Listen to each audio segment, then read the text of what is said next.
പ്രിയപ്പെട്ടവരെ, ഇതെൻ്റെ ഒരു ഫാമായിരുന്നു. ഞാൻ ഒരു 5 കൊല്ലം മുന്നേ സംഭവം തുടങ്ങിയതാണ്. ഒരു 1000-1200 കോഴിയെ വരെ എനിക്ക് ഇതിനകത്ത് ഇടാൻ പറ്റുമായിരുന്നു. അത്രയും നല്ല രീതിയിൽ ഞാൻ തുടങ്ങിയ ഒരു സംഭവമാണ്. അപ്പം ഞാനിപ്പോൾ പറയാൻ പോകുന്നത് നാട്ടിൽ എങ്ങനെയാണ് ഈ കോഴി കർഷകർ ഇല്ലാതായി പോയത് അല്ലെങ്കിൽ ഇല്ലാതായിക്കൊണ്ടിരിക്കുന്നത് എന്നുള്ളൊരു കാര്യമാണ് ഞാൻ പറയണമെന്ന് വിചാരിക്കുന്നത്. മറ്റ് സീരിയസ് ആയ കാര്യങ്ങളൊന്നും അല്ല. നമുക്ക് ഈ നിങ്ങളെല്ലാവരും വീഡിയോയിൽ പലതും കാണുന്നുണ്ടാവും, ഭയങ്കര ലാഭമാണ്, അങ്ങനെയാണ് അങ്ങനെ ഒരു സംഭവമൊന്നും അല്ല ഇത് വളരെ സിമ്പിളായ ചില കണക്കുകൾ ഞാൻ നിങ്ങൾക്ക് പറഞ്ഞു തരാം. പ്രത്യേകിച്ചൊരു കാര്യവുമില്ല. ഇതൊരു ലാഭകരമായ ബിസിനസ് മുൻപായിരുന്നു, ഇപ്പം അങ്ങനെയാണെന്ന് എനിക്ക് തോന്നുന്നില്ല. ഞാൻ അതുകൊണ്ടാണ് ഇത് നിർത്തിക്കളഞ്ഞത്. എനിക്കുണ്ടായ സംഭവം എന്ന് പറഞ്ഞാൽ, മുൻപ് ഞാൻ ഈ കുഞ്ഞുങ്ങളെ വളർത്തുമ്പോൾ ഇതിനൊരു ഏകദേശം സ്റ്റഡിയായ ഒരു വിലയുണ്ടായിരുന്നു മാർക്കറ്റിൽ. നമുക്കപ്പോൾ ഒരു നഷ്ടമില്ലാതെ കൊണ്ടുപോകാം, ഒരു കുടുംബം കഴിയും, അതിനുള്ള വരുമാനം അതിൽ നിന്ന് കിട്ടും. മറ്റൊന്ന്, തീറ്റയുടെ വില സ്റ്റഡിയായിരുന്നു, മാർക്കറ്റ് വലിയ പ്രശ്നങ്ങളില്ലായിരുന്നു, കൂടുതൽ ലോബികളുടെ കളികൾ ഇതിനകത്ത് വളരെ കുറവായിരുന്നു.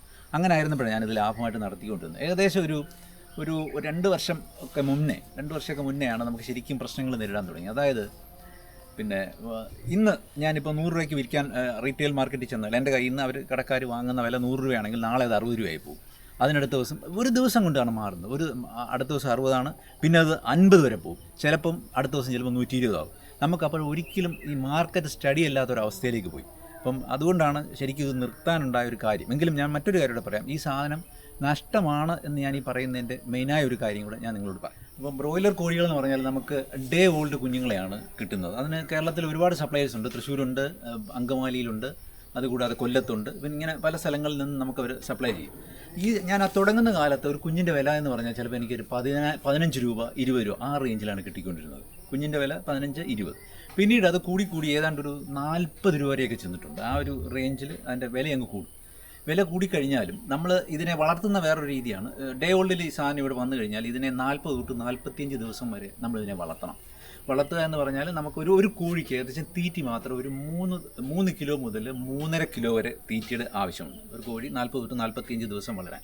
ഈ ഒരു സമയം കൊണ്ട് കോഴി ഏകദേശം 2.5 കിലോ എന്ന് വെച്ചാൽ ഒരു 2-2.5 കിലോയ്ക്ക് ഇടയ്ക്ക് തൂക്കം ചെല്ലും നോർമലായിട്ട് വളരുന്ന കോഴികൾ. അതായത് ഒരു 2.25 കിലോ നമ്മളൊരു ആവറേജ് തൂക്കം എടുത്താൽ മതി. 45 ദിവസം കൊണ്ട് നമുക്ക് കിട്ടുന്ന ഒരു തൂക്കത്തിൻ്റെ കാര്യം ഞാൻ ഈ പറയുന്നത്. അപ്പം എല്ലാവരും പറയും ഇത് ഹോർമോൺ കുത്തിവെക്കും, അങ്ങനെ ഇങ്ങനെ. ഹോർമോണൊന്നും കുത്തിവെക്കൊന്നും വേണ്ട. നിങ്ങൾ കറക്റ്റായിട്ട് തീറ്റി കൊടുത്തു കഴിഞ്ഞാൽ ആ കുഞ്ഞുങ്ങൾക്ക് ഈ തൂക്കം ഉണ്ടാകും. ഒരു ഹോർമോണും വേണ്ട. ആരും അങ്ങനെ ചെയ്യുന്നില്ല. ഹോർമോൺ കുത്തിവെച്ച് നമുക്ക് അങ്ങനെ ചെയ്യാനും നോക്കില്ല. ഹോർമോണൊക്കെ ഭയങ്കര വിലയാണ്. അപ്പോൾ അത് വേറൊരു കാര്യം. ഒരുപാട് വീഡിയോയിൽ കാണുന്നുണ്ടാവും ഹോർമോൺ കുത്തിവെച്ച് അങ്ങനെ ചെയ്ത് ഇങ്ങനെ ചെയ്ത്. അങ്ങനെയൊന്നുമല്ല. അപ്പം അടുത്ത് എന്താണെന്ന് വെച്ചാൽ, ഈ കോഴി വളരാൻ ഞാൻ തൂക്കം തീറ്റി വേണമെന്ന് ഞാൻ പറയുന്നത്. അതായത് സിമ്പിളായിട്ട് പറഞ്ഞാൽ ഒരു കോഴിക്ക് 20 രൂപ കുഞ്ഞിന് വിലയെന്ന് വെക്കുക. ഒരു 3.5 കിലോ തീറ്റി, അതായത് 1 കിലോ തീറ്റിക്ക് ഏകദേശം 45 രൂപ എന്ന് കണക്കൂട്ടാം. 2250 റേഞ്ചിലാണ് തീറ്റിയുടെ ഒരു വില നിൽക്കുന്നത്. അപ്പം 1 കിലോ തീറ്റിക്ക് 45 രൂപ കണക്ക് കൂട്ടിയാൽ ഒരു കോഴി വളരാൻ നമുക്ക് ഏകദേശം 3.5 വരെ പോകും. ആ ഒരു റേഞ്ചിലുള്ള തീറ്റിയുടെ ആവശ്യമുണ്ട്. പിന്നെ കോഴിയുടെ വിലയുമുണ്ട്. അപ്പോൾ 3.5 കിലോ എന്ന് പറയുമ്പോൾ ഞാനൊരു കണക്ക് പറഞ്ഞുതരാം. 3 തൊട്ട് 3.5 വരെ ഒരു 3.25 കിലോ ആവറേജ് എടുത്താൽ തീറ്റിയുടെ വില മാത്രം നമുക്ക് ഒരു കോഴിക്ക് 150 രൂപ വരും. കുഞ്ഞിൻ്റെ വില 20 രൂപ കണക്ക് കൂട്ടുക. 170, ചിലപ്പോഴത് കൂടും, എങ്കിലും ഒരു 20 രൂപ എന്ന് നമുക്ക് കണക്ക് വെക്കാം. അങ്ങനെയാണെങ്കിൽ 170, 180 ആ റേഞ്ച് മൊത്തത്തിൽ വരെ 20 രൂപയുടെ കണക്ക് കൂട്ടുമ്പോൾ, അപ്പോൾ റഫായിട്ട് പറഞ്ഞു കഴിഞ്ഞാൽ 180 രൂപയാകും ഒരു കോഴിക്ക് നമുക്ക് വരുന്ന ഒരു സാധാരണ ചെലവ്. അതായത് അപ്പോൾ ഒരു കോഴി 2 കിലോ 2.25 കിലോ ഉണ്ടാകും. 180 രൂപ വില വരുന്ന സമയത്ത് നമ്മൾ ഈ കടയിൽ ഈ പറയുന്നത് കോഴിയുടെ പ്രൊഡക്ഷൻ മാത്രമാണ്. കോഴിയുടെ വിലയും കുഞ്ഞിൻ്റെ വിലയും, അതായത് തീറ്റയുടെ വിലയും കുഞ്ഞിൻ്റെ വിലയുടെ ചേർത്തിട്ടുള്ള വില ഞാൻ പറയും. ഇതിനകത്ത് നമുക്ക് ഇലക്ട്രിസിറ്റി വരും. ഇതിൽ ഒരാൾ ജോലി ചെയ്യണം. 1000 കോഴി എന്ന് പറഞ്ഞാൽ ഒരാൾ സ്ഥിരമായിട്ട് ഇവിടെ ജോലി ചെയ്യണം. പിന്നെ നമുക്ക് ഇലക്ട്രിസിറ്റി, അദ്ദേഹം പറഞ്ഞു, വെള്ളത്തിൻ്റെ കാര്യങ്ങളുണ്ട്. ഇത്രയും കാര്യങ്ങൾ ആകുമ്പോഴാണ് ഇത് പൂർണ്ണ. ജോലിക്കാളിനെ വേണമെന്ന് പറയുമ്പം ചിലർ എന്നോട് തിരിച്ചു ചോദിച്ചേക്കാം, 2000 കോഴി വരെ ഞാൻ ഒറ്റയ്ക്ക് വളർത്തും. നിങ്ങൾ ഒറ്റയ്ക്ക് ചെയ്യുമ്പോഴും നിങ്ങൾ ഒരാളുടെ ജോലിയാണ് അവിടെ ചെയ്യുന്നത്. അപ്പോൾ നിങ്ങൾ ശമ്പളത്തിന് ബാധ്യസ്ഥനാണ്. അപ്പോൾ ആ ഒരു രീതി വെച്ച് എഫേർട്ട് നിങ്ങളുടെ ഉണ്ട്, ഒരാളുടെ എഫേർട്ട് അവിടെ പോകുന്നുണ്ട്, നിങ്ങളുടെ അധ്വാനമാണത്. അതാണ് കണക്ക് കൂട്ടുന്നത്. പക്ഷേ അത് ഞാനിപ്പോൾ ഇതിനകത്ത് കണക്ക് കൂട്ടുന്നില്ല, അത് നമുക്ക് പിന്നീടാകാം. അപ്പോൾ ഞാൻ പറഞ്ഞത്, അപ്പം 180 രൂപ ഒരു കോഴിക്ക് വില വരുന്നു എന്ന് റഫായിട്ട് വെക്കുക. 180 രൂപ വില വരുന്ന കോഴി നമുക്കൊരു 2.25 കിലോ തൂക്കം ഉണ്ടാകും. അതായത് 1 കിലോയ്ക്ക് നമുക്കപ്പം ആകുന്ന കോസ്റ്റ് എന്ന് പറഞ്ഞാൽ ഏതാണ്ട് ഒരു 80 രൂപയായിരിക്കും.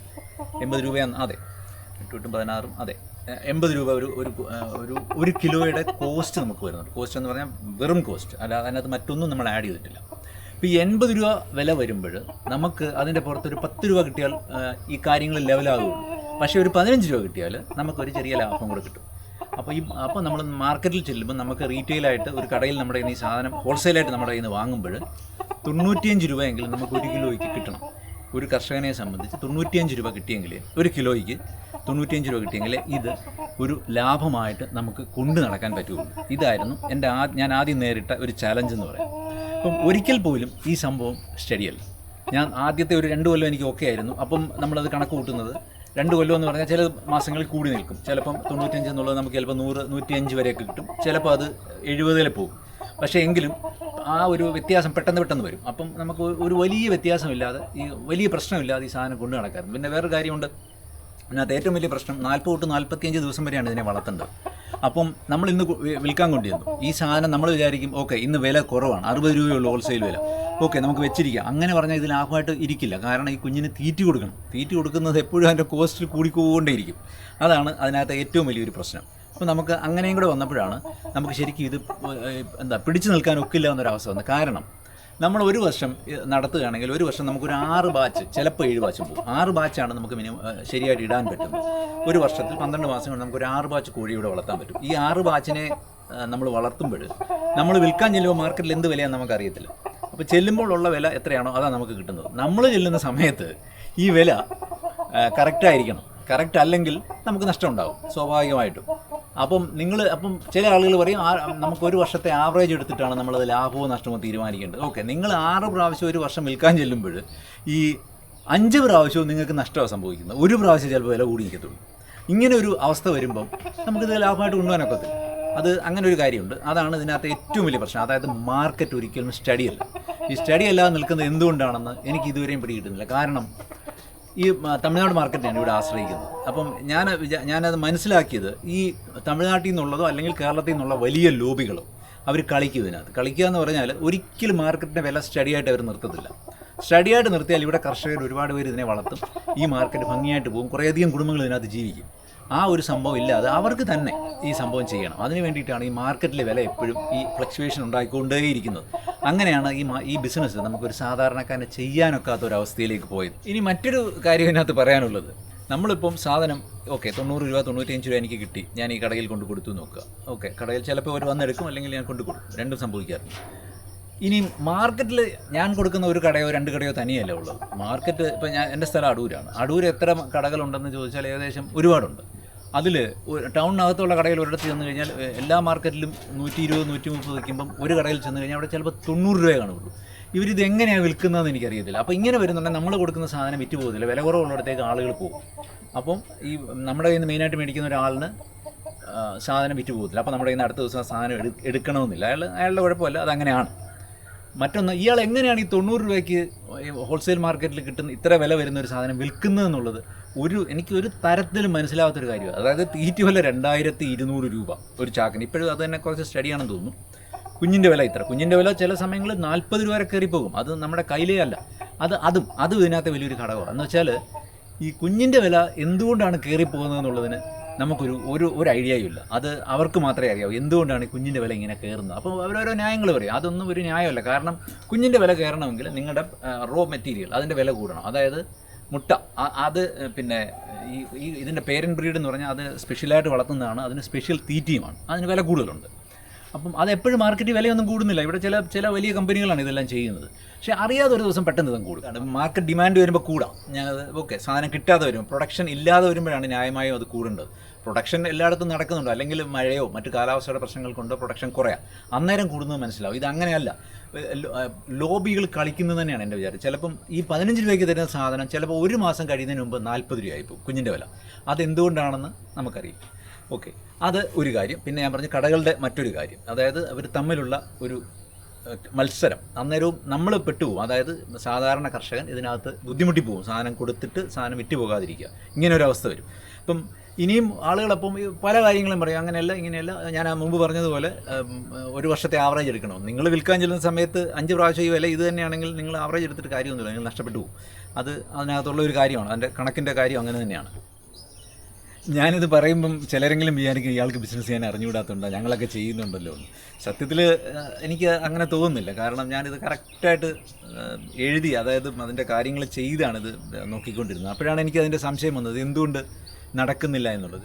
ഞാൻ വിചാരിച്ചത് എനിക്ക് മാത്രമുള്ള ഒരു പ്രശ്നമാണ്. എനിക്കറിയാവുന്ന ഒരു 20 കർഷകരെങ്കിലും, അതായത് ചെറിയ തോതിൽ വളർത്തുന്ന 1000, 1500 കോഴികളെ വളർത്തുന്ന ഒരു 20 ആളുകളെങ്കിലും ഇതേ പ്രശ്നത്തിൽ ഈ ബിസിനസ് നിർത്തിയിട്ടുണ്ട്. അതെനിക്ക് നേരിട്ടറിയാം. അപ്പം എനിക്ക് ബിസിനസ് അറിയത്തില്ല എന്ന് പറയുന്നതിനകത്ത് വലിയ കാര്യമില്ലെന്ന് എനിക്ക് മനസ്സിലായി. അത് അങ്ങനെ ഒരു സംഭവം ഉണ്ടായപ്പോൾ. ഇനി ഞാൻ മറ്റൊന്നുകൂടെ പറയാം. ഇത് ലാഭമായിട്ട് ചെയ്യാൻ പറ്റുന്ന ഒരു കൂട്ടരുണ്ട്. എന്ന് പറഞ്ഞാൽ, നിങ്ങളെ ഡേ ഓൾഡ് കുഞ്ഞുങ്ങളെ നിങ്ങൾക്ക് കിട്ടുമ്പോൾ നിങ്ങൾ വളർത്തിയിട്ട് റീറ്റെയിലായിട്ട് നിങ്ങൾ തന്നെ വിൽക്കുക. അങ്ങനെ ചെയ്യുന്ന ഒരു ഗ്രൂപ്പിന് ഇതെന്ന് ലാഭമായിരിക്കും. കാരണം നിങ്ങൾ വളർത്തുക, നിങ്ങൾ തന്നെ കോഴിയെ മുറിച്ച് കൊടുക്കുക. അങ്ങനെയുള്ള ആളുകൾക്ക് ഇത് ലാഭമായിട്ട് തന്നെ പോകും. നല്ലൊരു ബിസിനസ്സും തന്നെയാണ്, ഒരു സംശയം വേണ്ട. പക്ഷേ എന്നെ സംബന്ധിച്ച് ഇത് നല്ല ബിസിനസ് ആയിരുന്നു ആദ്യകാലങ്ങളിൽ. പക്ഷേ ഇപ്പോൾ അത് അങ്ങനെയല്ല. കാരണം ഞാൻ കണക്ക് കൂട്ടുമ്പോൾ വെരി സിമ്പിളായിട്ട് ലോജിക്ക് പറയാം. 100 രൂപ വില വരുന്ന ഒരു സാധനത്തിന് 10% ലാഭം കിട്ടിയില്ലെങ്കിൽ നിങ്ങൾക്കിത് നടത്താൻ പറ്റുന്നത്? അതായത് 100 രൂപയുടെ സാധനത്തിന് 10 രൂപ കിട്ടണം 1 കിലോയുടെ പുറത്ത്, എങ്കിലേ അത് ലാഭമായിട്ട് പോകുള്ളൂ.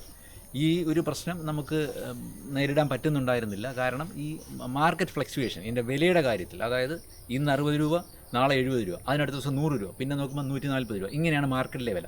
പക്ഷേ നമ്മൾ വിൽക്കാൻ കൊണ്ടു ചെല്ലുമ്പം നമുക്ക് ആ ഒരു വില ഒരിക്കലും മാർക്കറ്റിൽ ഉണ്ടാകത്തില്ല.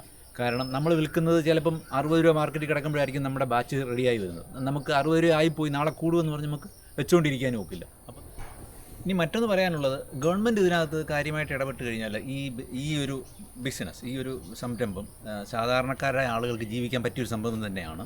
പക്ഷേ ഇത് ഇല്ലാതായി പോവില്ല. എന്ന് പറഞ്ഞാൽ, ഈ കുഞ്ഞിൻ്റെ വില, തീറ്റയുടെ വില, ഇത് രണ്ടും ഒരു സമയം വരെയെങ്കിലും സ്റ്റഡിയായിട്ട് നിൽക്കാൻ ഗവൺമെൻറ് ഭാഗത്തു നിന്നൊരു ഇടപെടലുണ്ടായാൽ മതി. അങ്ങനെ ആകുമ്പോൾ ഓട്ടോമാറ്റിക്കായിട്ട് ഇത്രയും വിലയുള്ളെങ്കിൽ മാർക്കറ്റിൽ വില കൂടില്ല. മാർക്കറ്റിൽ ഇനി അഥവാ നമ്മുടെ കേരളത്തിന് പുറത്തു നിന്നുള്ള ലോബി കളിച്ച് കൂടുന്നുണ്ടെങ്കിലും നമുക്ക് ഈ വിലയ്ക്ക് ഇവിടെ കൊടുക്കാൻ പറ്റും, നമുക്ക് നഷ്ടം ഉണ്ടാകത്തില്ല. അപ്പം ഈ ഒരു കാര്യമുണ്ട്. അപ്പം ഇത് ഗവൺമെൻറ് ഭാഗത്തു നിന്ന് ഒരു ഇടപെടലുണ്ടായാൽ കുറേ അധികം കുടുംബങ്ങൾ, നമ്മൾ ഈ പറയുന്ന പോലെ പിള്ളേരെല്ലാം പുറത്തു പോവുക. പക്ഷേ അതല്ല, ഇങ്ങനെ ഇവിടെ ജീവിക്കാൻ പറ്റിയ ഒരുപാട് കാര്യങ്ങളുണ്ട്. പക്ഷേ നമുക്കൊരു സപ്പോർട്ടില്ല എങ്ങൊന്നും. അതുകൊണ്ടാണ് ഈ പ്രശ്നങ്ങൾ അധികം ഉണ്ടാകുന്നത്. ഇങ്ങനെ ഒരു സപ്പോർട്ടൂടെ നമുക്ക് കിട്ടിക്കഴിഞ്ഞാൽ സുഖമായിട്ട് ഇവിടെ ജീവിക്കാൻ ഇതൊരു നല്ല ബിസിനസ്സാണ്. പക്ഷേ ഇങ്ങനൊരു കാര്യങ്ങളൊക്കെ ആയതുകൊണ്ട് എനിക്കിത് നിർത്തേണ്ടി വന്നു. ഞാൻ ആ പറഞ്ഞ കണക്ക് പ്രകാരം അത് അത്രയേ ഉള്ളൂ. അല്ലാതെ ഇതൊരു ബിസിനസ്സിൻ്റെ മോശം കൊണ്ടല്ല. ഓക്കെ. ഇനി മറ്റൊരു കാര്യം കൂടെ പറയട്ടെ. ഇത് കാണുന്ന ആർക്കെങ്കിലും ചിലപ്പോൾ ചിലർക്ക് ചില ഐഡിയകളും ആശയങ്ങളും കാണും. ഞാൻ ചെയ്യുന്നതല്ലാത്തൊരു രീതിയിൽ ഇത് ചെയ്ത് കഴിഞ്ഞാൽ ഇത് ലാഭമാകും. അങ്ങനെയുള്ളവർക്ക് ദയവായിട്ട് എനിക്കൊരു കമൻറ്റ് തന്നാൽ മതി, കുഴപ്പമില്ല, ഞാൻ തിരിച്ച് വിളിച്ചോളാം. അങ്ങനെയാണെങ്കിലും കുഴപ്പമൊന്നുമില്ല. കാരണം എല്ലാ കാര്യങ്ങളും എല്ലാവർക്കും അറിയില്ല, പക്ഷേ ചിലർക്ക് അറിയാമായിരിക്കും. അങ്ങനെയാണെങ്കിൽ ഇതിവിടെ നിലനിൽക്കും, ഒരുപാട് കുടുംബങ്ങൾക്ക് ജീവിക്കുക. അങ്ങനെ ഒരു കാര്യമുണ്ട്. ഇതിൽ ഇത്രയും കാര്യങ്ങളൊക്കെ ഞാൻ പറയാൻ ഉദ്ദേശിച്ചിരുന്നത്. അപ്പം എല്ലാവരും അവരവരുടെ അഭിപ്രായങ്ങൾ ഇതിൽ രേഖപ്പെടുത്തണം. അപ്പം നമുക്ക് എല്ലാവർക്കും അത് ഗുണമാകും. എല്ലാവർക്കും അതൊരു നല്ല കാര്യം തന്നെയാണ്. ഇത്രയൊക്കെയുള്ളൂ എനിക്ക് പറയാൻ. പുതിയൊരു കാര്യമായിട്ട് ഞാൻ വീണ്ടും വരാം. ബായ്.